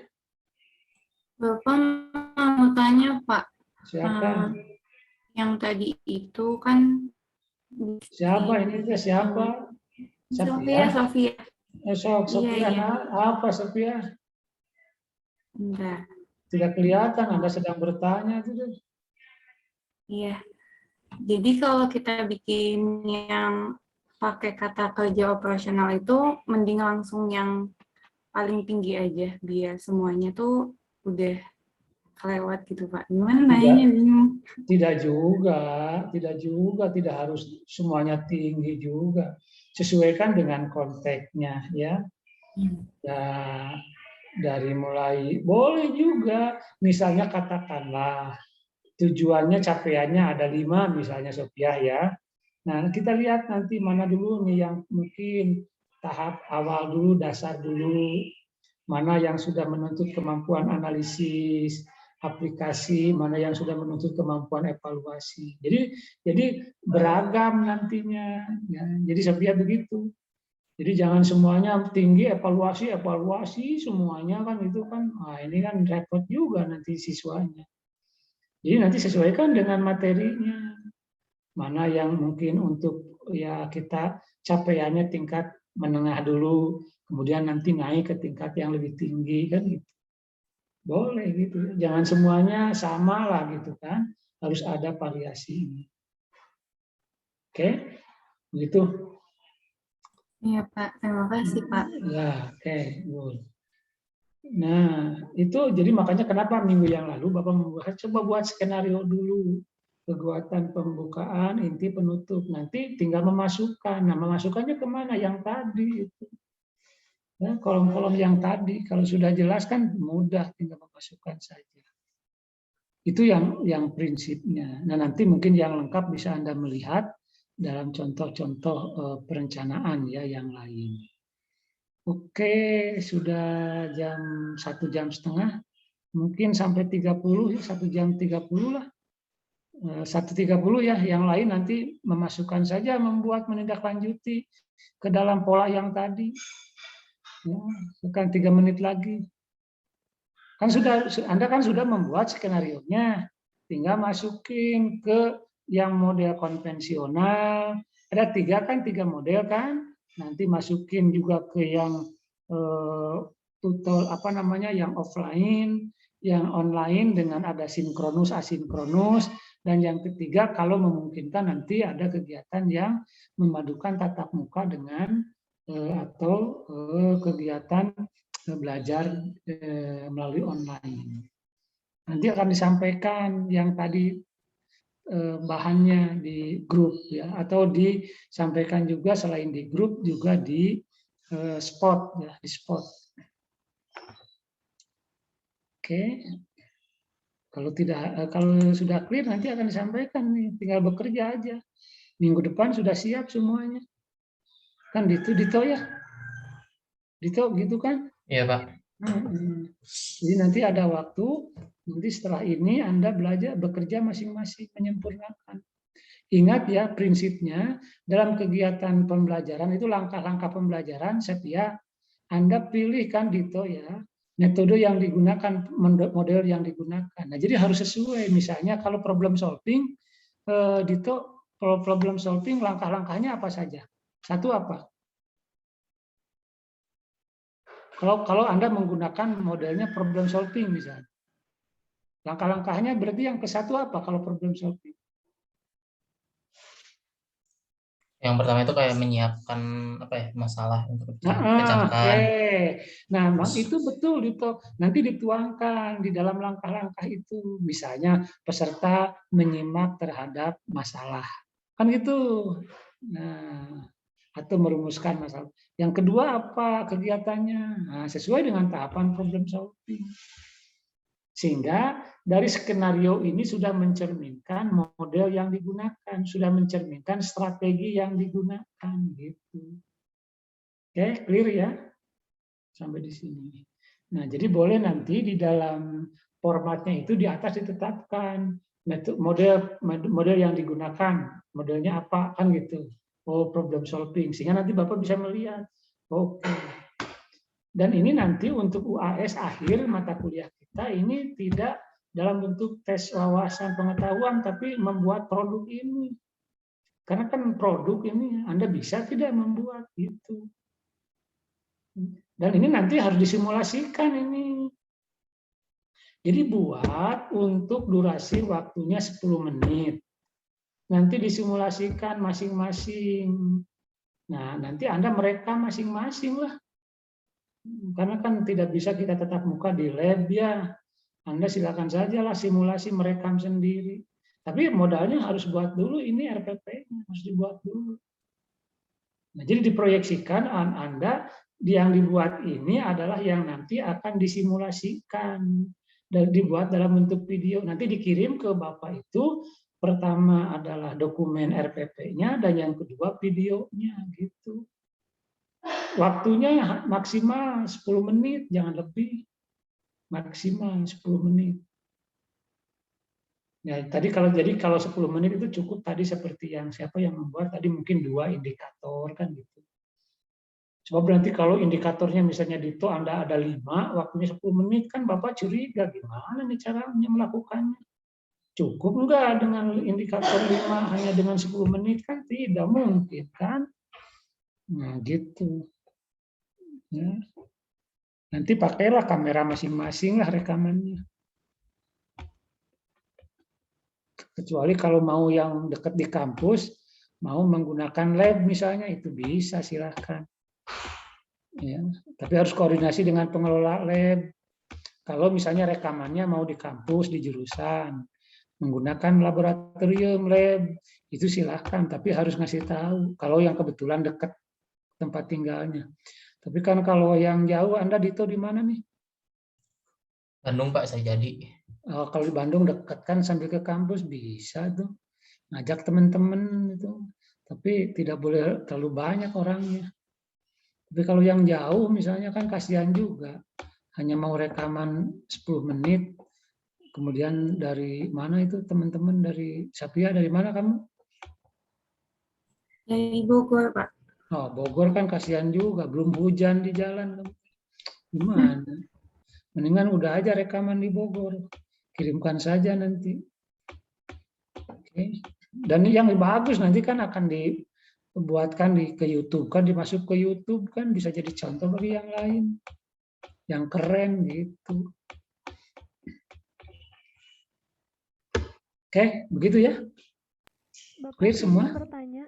Siapa? Masih bertanya nih, siapa ini? Salma, Pak. Salma gimana? Salma, kamu di mana nih? Di Bandung, Pak. Kenapa tidak on cam? Suka kelempar, Pak, kalau on cam. Coba, nggak apa-apa, kelempar nanti masuk lagi kamu. Sebentar. Ingin tahu yang kamu. Oh, oke, silakan. Gimana? Begini, Pak. Untuk tadi kan di kegiatan inti itu ada menyebutkan tujuan, Pak. Pembukaan mungkin. Ya, di kegiatan inti pembukaan ada Heeh. menyebutkan tujuan. Nah, itu tujuannya apakah sama dengan tujuan yang indikator yang di atas tadi, Pak? Nah, bahasanya juga bukan menyebutkan ya, menginformasikan gitu kan. Kalau dalam pendahuluan itu, kalau indikatornya begitu. Nah, tentu bahasanya silakan sama, gunakan bahasa Anda, tidak harus persis sama dengan di indikator. Yang penting ketika pendahuluan itu peserta didik sudah paham, oh ini yang harus dimiliki, yang harus dicapai, kan gitu. Tidak harus persis sama, boleh. Itu variasinya dengan bahasa. Beda kan bahasa tulisan dengan bahasa lisan kan? Silakan Anda dengan bahasa lisan Anda nanti bagaimana mengkomunikasikan. Yang penting mereka punya gambaran, oh ini yang harus dikuasai, kan gitu. Contoh misalnya, coba silakan sama gimana tuh. Kalau dengan bahasa lisan, dari contoh yang tadi gimana coba di dalam pendahuluan, Anda akan mengungkapkannya seperti apa? Ayo, sekarang aja. Nah, tadi sudah jelas belum kelihatan? Tadi itu menyebutkan apa materinya? Ini nih. Lupa.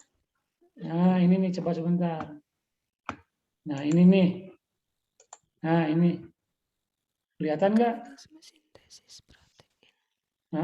Itu yang nomor 1, 2 tuh menjelaskan. Nah, nanti dalam pembukaan itu Anda menginformasikan itu sekilas, kan tidak usah lama. Jadi kalau 10 menit itu kan mungkin pembukaan hanya 1 menit, penutup 2 menit. Jadi nanti di sini kasih tahu, kasih kode di sini. Misalnya di sini 1 menit. Ya, di sini katakanlah inti 7 menit. Karena kan 10. Di mana sisanya? Di sini yang 2 menit nih. Nah, gitu. Jadi total berapa? Totalnya 10 menit. Begitu. Sama udah kelihatan belum? Sudah, Pak. Nomor 1, 2 sudah siap? Kamu akan mensimulasikan? Nah, harus. Ya Allah, Pak. Nah, coba sok direkam. Ada yang rekam nggak nih? So, rekam. Ayo, mulai sekarang. Di bagian itu aja, Pak. Pembukaan aja. Yang tadi tujuan aja, Pak. Iya, pembukaan aja, yang mentujuan aja. Oke, baik. Baik, anak-anak. Setelah kalian mempelajari topik pada hari ini, diharapkan kalian dapat menyebutkan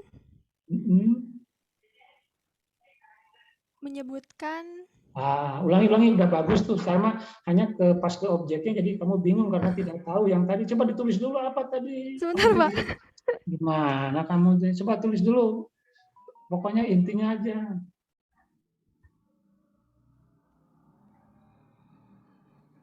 Udah? Sebentar, Pak.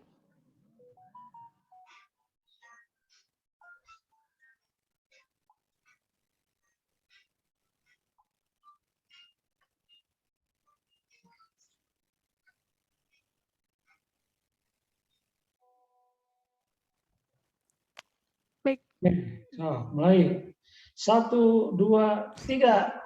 Baik, anak-anak, setelah kalian mempelajari topik pada hari ini, diharapkan kalian dapat mengetahui bagaimana mekanisme sintesis protein dan tahapan-tahapan dalam mekanisme protein seperti apa. Good, gitu. Apalagi nanti kalau di kelas ditulis di depan, tulis intinya, jadi lebih jelas. Oh, ini target saya. Sekilas saja gitu aja. Bagus bahasa komunikasinya tuh. Nah, coba ingat lagi skenario pendahuluan itu yang lalu apa saja komponennya, kan banyak. Bukan hanya menyampaikan tujuan, coba. So, apalagi selain menyampaikan tujuan? Selain menyampaikan tujuan, ada menyampaikan topik, manfaat. Apa? Ulangi apa isinya? Terus apa? Ulangi lagi. Manfaat. Terus? Lalu prosesnya bagaimana? Lalu yang terakhir ada apersepsi. Nah, coba sekarang lengkapi. Kalau barusan kan baru satu menyampaikan informasi tujuan. Itu kurang hanya berapa detik. Kan 1 menit itu lumayan. 1 menit masih ada waktu. Itu 60 detik. Ayo buat dulu skenario-nya. So, topiknya yang tadi. Yang apa namanya, yang barusan. Tinggal ditambah dengan yang sebelumnya. Dengan yang, tapi dari mulai topik, kemudian tujuan, manfaat, proses, sampai kepada persepsi. Itu 1 menit itu, paling nggak 1 menit setengah lah, boleh lah, nggak apa-apa. Susana si Meisha tuh udah mau nyoba tuh, udah mau nyoba si Meisha tuh. Ya kan Meisha, kamu udah penasaran nih mau nyoba kan?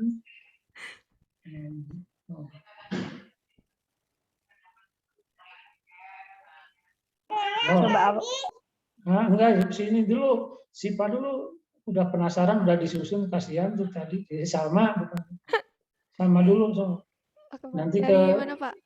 Ya dari awal semuanya masuk tadi yang disebutkan. Nah, pembukaan aja, tapi semua komponen masuk gitu. Oh, berarti dari Ada yang merekam nggak? Ada yang merekam nggak? Coba direkam. Nah, sudah siap? Sama? Bismillah, siap Pak. Nah, oke, 1, 2, 3. Tuh. Assalamualaikum anak-anak, selamat pagi semuanya. Siapkan buku paket dan alat tulisnya. Yang mau ke toilet boleh dipersilahkan, Ibu beri waktu 5 menit. Baik, akan Ibu absen terlebih dahulu. Untuk yang namanya dipanggil, silahkan jawab hadir ya. Oke. Kelihatannya sudah pada semangat nih untuk menerima ilmu pada pagi ini. Nah, pada hari ini kita akan membahas materi bab 5 mengenai mekanisme sintetis protein. Nah, setelah kalian mempelajari topik ini, kalian diharapkan dapat mengetahui bagaimana mekanisme sintetis protein dan bisa menyebutkan tahapan-tahapan dalam mekanisme sintetis protein. Nah, materi ini sangat bermanfaat bagi kita. Kenapa? Karena ilmu ini akan kita pakai nanti bisa dalam ujian atau jika nanti sudah karena ini bagian dari tubuh kita, pasti kita akan bisa memanfaatkan ilmu ini gitu ya. Lalu untuk agenda hari ini kita akan melakukan pembagian kelompok dan diskusi kelompok. Setelah itu Ibu akan menjelaskan dan kalian akan menonton video yang nanti Ibu sediakan linknya di Ibu akan kirim linknya di grup WhatsApp. Oke, bagus, tepuk tangan semuanya. Gitu tuh. Bagus tuh. Udah jelas tuh. Berapa menit tuh barusan? Di menitan enggak? Di menitan enggak barusan? Sama? Di menitan barusan enggak? Enggak, Pak. Enggak. Coba aku lihat stopwatch berapa menit tuh. Kalau 1 menit masih ada, oke, kan bisa dimanfaatkan. Jadi manfaat itu bisa bahasanya kan kegunaannya. Oh, nanti kalau Anda menguasai ini, gunanya bisa bla bla bla bla untuk ini. Sehingga jelas, tidak usah kaku ya bahasanya. Kegunaannya, manfaatnya bagi Anda. Jadi bukan hanya untuk ujian ya, nanti orientasinya ujian, nanti mengerjakan soal. Manfaat untuk kehidupan ini yang lebih real. Sehingga mereka bisa membangkitkan motivasi, tertantang. Oh iya ya, itu. Oke, gimana? Anda sudah siap? Gitu kan di akhirnya. Sama? Udah jelas apa yang kita akan lakukan? Siap, Bu. Oke, kalau gitu kita mulai. Nah, gitu. Jeda dulu sejenak. Mungkin ada di sana bisa apa dulu. Baru inti kegiatan yang 7 menit itu. Baru setelah itu penutup. Coba buka lagi apa yang harus dilakukan setiap tahapan itu. Ini orang tekpen persis yang, bukan persis ya, tadi ya paling tidak yang Anda sampaikan sama itu harus itu setiap kali pembelajaran. Nah kemarin waktu Bapak jadi juri, kan Bapak menjadi juri nasional di UPI untuk simulasi mengajar. Ya, dalam rangka Dies Natalis kemarin UPI dan tempatnya di hotel di Setiabudi lah, di hotel Setiabudi itu finalnya. Tapi untuk simulasi ujiannya kemarin itu perlombaannya di lab kita di Tekpen di lantai 10 yang digunakan di lab kita. Hanya pengumuman dan penutupannya kemarin dengan Pak Rektor, bukan kemarin, bulan Oktober itu di Setiabudi Hotel apa itu kemarin. Nah, hadir Pak Rektor ada. Bapak menjadi juri salah satu di antaranya, banyak juri yang lain juga. Termasuk dari Dirjen Kementerian, dari Jakarta ada, dari perguruan tinggi yang lain juga ada yang menjadi juri. Itu kelemahannya di sana dalam pembukaan itu sama tadi. Jadi tidak jelas apa yang mau dipelajari, untuk apa manfaatnya, bagaimana membangkitkan pelatihan motivasi. Tiba-tiba langsung saja kegiatan inti. Wah, ini kan jelek penilaiannya. Jadi langsung fokus ke kegiatan utama. Nah, sementara untuk apa mempelajari ini, bagaimana prosesnya tidak diinformasikan dengan jelas dari awal. Oke, terakhir, Meisa. Oh, kamu udah penasaran nih, Meisa? Silahkan. Kamu mau nyoba, Meisa? Nah, apa judulnya harus beda nih dengan yang tadi. Kalau tadi kan ada. Mungkin Anda sudah punya skenario yang lain. Silahkan, Meisa. Baru cuma punya satu, yang itu aja. Oh, yang tadi? Bolehlah yang tadi. Nah, tapi kita lihat nanti gimana perbedaannya dengan Salma. Oke, silakan. Sudah siap kamu? Siapa? Nah, Meisa sudah siap? Iya, Bapak boleh. Orang Tekpen itu komunikasinya harus bagus tuh. Kemarin kan Tekpen juara waktu PIPJIP Jakarta, juara ke-1 tuh video pembelajaran. Mahasiswa Tekpen tuh bagus tuh. Sudah tahu belum Anda? Waktu kemarin minggu yang kedua lah, November ini, kadang ada PIPJIP kan se-Indonesia di Jakarta. Itu ada wakil presiden juga dihadiri katanya. Itu Tekpen nomor 1 tuh juara membuat video pembelajaran. Tekpen, mahasiswa Tekpen kita dari UPI gitu. Bagus tuh. Oke, silakan. Siapa udah siap kamu? Nah, tadi yang tadi sama teman-teman semuanya, bukan hanya ini ya, semuanya silahkan berlatih gunakan rekaman masing-masing. 1, 2, 3, mulai. Assalamualaikum, bagaimana kabarnya hari ini? Semoga sehat selalu dan selalu dalam lindungan Yang Maha Kuasa. Untuk hari ini, setelah kemarin mempelajari mengenai pembelahan sel, hari ini kita akan mempelajari mengenai sintesis protein. Untuk apa sih Bu kita belajar ini? Kita mempelajari ini untuk melengkapi materi mengenai pembelahan sel, karena sintesis protein itu adalah materi lanjutan dari pembelahan sel. Juga agar kalian dapat menjelaskan mengenai mekanisme sintesis protein dan dapat menyebutkan tahap-tahap dalam mekanisme sintesis protein itu. Juga ini akan bermanfaat untuk kalian saat ujian sekolah nanti, karena biasanya jika sudah muncul materi pembelahan sel akan muncul juga sintesis protein. Untuk agenda kita hari ini, setelah Ibu menjelaskan, kalian akan berdiskusi dan Ibu akan melakukan pembagian kelompok. Udah Bapak gitu? Oke, siap. Oke, ya. Tapi ini kamu mungkin tergesa-gesa ya, takut waktunya. Jangan tergesa-gesa. Ini terlalu cepat. Informasinya kan harus jelas kan. Sistematis. Yang tadi yang pertama itu masuk ke wilayah persepsi itu. Minggu yang lalu kan kita Bapak sudah mengkaji tentang apa. Mungkin masih ingat kan minggu yang lalu membahas apa. Nah sekarang kelanjutan dari itu yang dimaksud dengan persepsi itu. Oke, sedangkan topik hari ini bla bla bla bla. Nanti setelah kalian mempelajari ini, kalian bisa ini dan lain sebagainya. Kan begitu. Hanya ini Anda komunikasinya ini ya maksudnya mungkin karena takut waktunya kelamaan. Sekarang kalau biasa aja dulu, nanti dievaluasi apakah dengan cara ini terlalu lama atau tidak, gitu kan bisa dilihat lagi. Oh, sehingga kalau terlalu lama berarti ada yang harus lebih dipersingkat, disimpelkan kan gitu. Di pertama mau udah aja mengalir aja skenario-nya, oke? Dan relax gitu kan, harus relax. Nah, jangan kelihatan tegang, relax aja. Oke, tapi sudah bagus lah. Ada laki-laki, silakan siapa yang mau coba nih laki-laki? Satu aja sebagai penutup. Laki-laki atau siapa saja yang duluan ngacungkan tangan.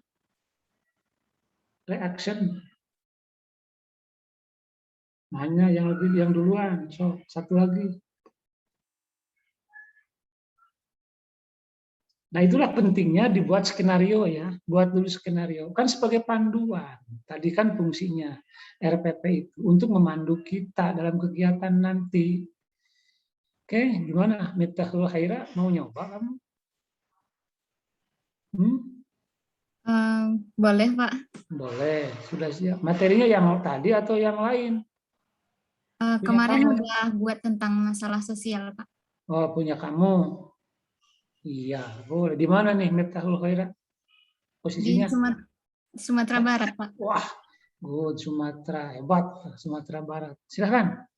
Sudah siap ya? Nah, sudah siap. 1, 2, 3. Silakan. Assalamualaikum, selamat pagi semuanya. Untuk memulai pembelajaran kali ini, alangkah baiknya berdoa bersama terlebih dahulu. Kepada ketua kelas, tolong untuk memimpin doa. Sebelumnya, diingatkan kembali pada seluruh siswa untuk mengaktifkan kameranya dan menyiapkan peralatan pembelajarnya. Sekarang, saya akan mengecek kehadiran. Dimohon untuk mengangkat tangan saat namanya tersebut. Nah, kemarin malam, apakah ada yang menyaksikan berita terkait dengan masalah sosial, yaitu tawuran antar siswa SMP? Bagaimanakah pendapat kalian mengenai permasalahan tersebut? Ini bisa menjadi pembuka diskusi kita karena pagi ini pada mata pelajaran sosiologi kita akan membahas mengenai masalah sosial. Oke, good. Tapi ada yang kuncinya belum. Tahu kemampuan. Jadi setelah mempelajari ini nanti kalian, nah gitu. Itu yang kuncinya. Jadi tadi persepsinya tadi bagus, memberikan situasi sosial, bagus. Tapi coba sambung, tahu. Nah, maka setelah mempelajari materi ini, siswa diharapkan bisa menjelaskan. Kalian saja langsung bahasanya bahasa siapa ya, jangan siswa. Kalian saja atau Anda lebih enak gitu kan biasanya. Coba. Maka setelah mempelajari topik ini, kalian diharapkan bisa menjelaskan pengertian masalah sosial dengan baik dan memahami perbedaan masalah sosial dan konflik sosial. Terus, juga dapat memberikan contoh masalah sosial yang ada di lingkungan masing-masing. Oke, terus manfaatnya? Sambung, manfaatnya kan belum, kegunaannya. Melalui topik ini, gitu kan? Maka dengan melalui topik ini, diharapkan siswa pikiran dan perhatiannya lebih terbuka terhadap permasalahan sosial yang terjadi. Bukan, kalau itu makan sebenarnya manfaatnya. Dengan memahami materi ini, kalian apa kegunaannya? Dengan memahami materi kali ini, kalian bisa lebih terbuka tentang masalah sosial dan memahami cara mencegah masalah sosial yang ada di masyarakat. Oke, bisa benar. Oke, good, bagus. Coba diurutkan dari awal lagi, Miftahul Khaira. Dari awal lagi. Siap, coba sekarang ya siapkan dulu lah, tidak langsung. Coba pikirkan dulu dalam skenario pikiran Anda. Kalau sudah siap nanti, oke. Ya, oke. Sudah siap belum atau masih dipikirkan? Kalau sudah siap bilang ya. Coba silakan. Boleh poin-poinnya ditulis dulu lah di dalam kertas, gitu kan boleh.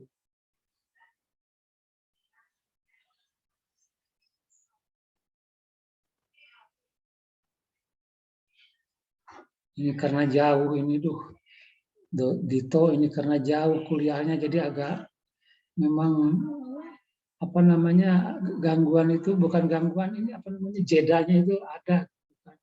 Kalau di kelas di Bapak itu enak gitu kan bisa langsung semuanya terkontrol, semuanya bisa bekerja membuat. Kalau sekarang kan ini mohon maaf nih hanya yang muncul aja yang kelihatan. Karena kan terbatas, layar juga tidak bisa mengcover seluruhnya yang 85 ini di Tony. Ya tentu bukan kesalahan Anda kan, ya teknologi juga keterbatasan kan. Ini yang muncul di layar Bapak kan hanya maksimal berapa orang. Sehingga ya mohon maaf nih yang lain tidak tersentuh gitu kan, tidak tersapa. Oke, sudah siap? Iya, Pak. Miftahul Khaira sudah siap? Diulang dari pembukaannya lagi, Pak. Nah, panggilannya siapa namanya? Miftahul atau Khaira? Miftah, Pak. Oh, Miftah. Tahu Dito artinya apa Miftah itu? Nggak Dito, tahu, tahu nggak artinya? Nggak tahu, Pak. Nggak tahu, waduh. Sipa tahu, Sapia tahu Miftah itu apa artinya? Kunci, Pak. Hah? Kunci bukan sih, Miftah? Nah, coba tanya ke Miftah tuh. Ayo, artinya apa Miftah? Arti Miftahul Khaira itu kunci kebaikan, Pak. Nah, gitu. Bapak juga mau menjelaskan itu, tapi nanti kan, Miftahul itu kunci pembuka kebaikan. Khaira itu kebaikan. Baguslah namanya. Sudah siap, Miftah? Iya, Pak. 1, 2, 3, go. Assalamualaikum, selamat pagi semuanya. Untuk memulai pembelajaran, alangkah baiknya kita berdoa bersama terlebih dahulu. Kepada ketua kelas, tolong untuk memimpin doa. Sebelumnya, diingatkan kembali pada seluruh siswa untuk mengaktifkan kameranya dan menyiapkan peralatan belajar masing-masing. Sekarang saya akan mengecek kehadiran. Dimohon untuk mengangkat tangan saat namanya tersebut. Baik, terima kasih. Dan pada pagi ini kita akan mempelajari materi mengenai masalah sosial. Adapun setelah mempelajari materi ini, siswa diharapkan bisa menjelaskan pengertian masalah sosial dengan baik dan memahami perbedaan masalah sosial juga konflik. Serta siswa dapat memberi contoh masalah sosial di lingkungan masing-masing dan mengetahui cara untuk mencegah masalah sosial tersebut. Nah, jadi siswa setelah mempelajari materi ini, siswa merasakan manfaat, yaitu dia bisa lebih awas terhadap lingkungannya dan memahami permasalahan sosial yang terjadi, serta dapat bergerak untuk mencegah masalah sosial. Nah, sebelum kita mulai masuk kepada materi, kemarin malam ada berita yang menarik perhatian saya, yaitu terjadinya tawuran antara siswa SMP. Apakah ada yang menyaksikan berita tersebut? Bagaimanakah pendapat kalian mengenai permasalahan tersebut? Nah, ini bisa menjadi pembukaan diskusi kita pagi ini, karena kita akan membahas masalah sosial. Apakah semuanya sudah siap? Oke, good, gitu, bagus. Coba direkam, nanti bisa diperbaiki lagi berulang-ulang terus. Ini sudah masuk ke persepsinya yang terakhir tadi barusan, bagus. Oke, good. Miftah itu hanya 1 menit itu, Miftah dalam menikan Bapak ini baru hanya 1 menit, kurang sedikit. Ya, jadi bagus tuh. Nah itu, nah hanya sapaan, bahasa komunikasi sapaan ya, bahasa sapaan itu Miftah lebih enak kalau Bapak itu langsung, jangan para siswa atau mungkin kalian. Nanti kalian bisa ini, manfaatnya bagi kalian itu kalau memahami materi ini nanti ini. Gitu ya. Jadi kemudian untuk guru juga biasanya akan lebih enak kalau bukan saya. Walaupun itu ya udah percaya diri itu kan saya bagus. Tapi mungkin akan lebih familiar, komunikasinya bagus kalau ibu ya. Nanti ibu itu kan akan gitu. Yang tadi ya saya itu Miftah diganti dengan ibu, siswa diganti dengan kalian. Sehingga pembelajaran itu hubungan humanisme, hubungan manusia yang akrab, saling ya dekat gitu kan. Biasanya kalau panggilan-panggilan seperti itu, tapi nggak tahu nih kalau di Sumatera memang mungkin ya yang lebih dekat seperti itu kan. Tapi kalau yang umumnya kan biasanya gitu. Ya, Bapak atau Ibu gitu kan. Kami gitu kan. Nah, Anda, kalian itu biasanya akan lebih dekat, menunjukkan hubungan yang lebih dekat, intim. Begitu. Oke, good. Buat nanti lengkapi. Nah, dengan format yang nanti akan Bapak sampaikan melalui WA group ya. Nah, dan ini harus mulai dari sekarang dibuat nih. Karena nanti tidak ada ujian lagi, ujian akhir khusus, tidak ada. Ujiannya adalah untuk strategi ini produk. Produknya apa? RPP dan video. Clear? Nah, oleh karena itu, dari sekarang silahkan sudah mulai fokus. Kalau misalnya tadi Miftah lebih fokus ke sosial, oke, silahkan. Terus tadi misalnya yang ke biologi, silahkan. Hanya dengan perkiraan tadi, waktunya maksimal 10 menit. Oke, silakan nanti disiapkan mungkin dengan medianya. Igna begitu ya? Igna? Oke, sudah siap lah. Oke, ini maunya Bapak juga memberi kesempatan yang lain lagi nih. Tapi ini waktunya sudah mau jam 3. Nah, biar Anda punya waktu juga untuk istirahat. Maksudnya tidak on terus ya. Karena ini juga kita bagi-bagi belajarnya dengan kegiatan belajar mandiri lah. Nah, intinya fokus untuk mempersiapkan melengkapi skenario ya sesuai dengan topik yang menjadi minat masing-masing. Oke, mungkin itu saja. Mohon maaf kalau ada yang mau ditanyakan satu silakan atau ya teknisnya dan lain sebagainya. Intinya nanti akan disampaikan teknisnya di dalam ini ya, dalam template-nya ya akan disampaikan. Ya, oke. Tadi kan misalnya kalau Miftahul Hairo dalam pembukaan itu tolong ya bagi kalian misalnya harus di on cam kan. Karena kebetulan mungkin di skenarionya pembelajarannya jarak jauh kan gitu, Miftah ya. Tapi kalau nanti mungkin tatap muka kan tidak usah kan. Kalau tatap muka gitu kan, masa tatap muka tolong on cam-nya diaktifkan kan gitu kan enggak juga kan. Karena langsung aja kalau tatap muka. Oke, tapi tadi kan skenarionya untuk belajar jarak jauh. Oke, good, Miftah. Yang lain sudah terus diasah kemampuannya. Iya. Oke, baik, terima kasih sampai di sini. Sudah jam 3 tepat waktu di Bapak. Nah, sisanya Anda melanjutkan belajar masing-masing. Nanti template-nya akan dibagikan melalui spot dan WA group. Sekian, terima kasih, sukses, sehat semua, dan Anda bisa berprestasi. Sekian, Assalamualaikum warahmatullahi wabarakatuh. Waalaikumsalam warahmatullahi wabarakatuh. Terima kasih Bapak. Oke, mohon izin ya, Lab ya.